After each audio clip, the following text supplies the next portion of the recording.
I've been waiting to talk about the storm that's coming this weekend because I didn't want to freak people out. And a lot of these forecasts never pan out, but this one is panning out, it looks like. Yeah, everyone's in agreement now that the crazy forecast is actually happening. This is going to be one of those storms you probably remember for much of your life. Basically, more than the eastern half of the United States is going to be below freezing. Most of that below zero. They're calling for, foot and a half of snow all through here, all the way to the mid-Atlantic, and 3 inches of ice in this pink band right here.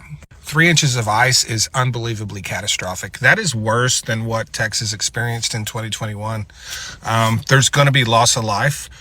Anywhere there's 3 inches of ice, there's no power. There's not going to be a power line that's not on the ground when there's 3 inches of ice. And emergency services aren't going to be able to reach you because there's 3 inches of ice on the road. That's what's going to happen if this forecast is correct. The grid's going to fail.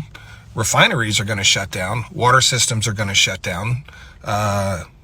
Could knock out a couple of LNG terminals if it goes far enough south on the Gulf Coast. This is going to be a disaster if this forecast is even close to accurate. I mean, a major disaster. Huge natural disaster across pretty much all the southern states.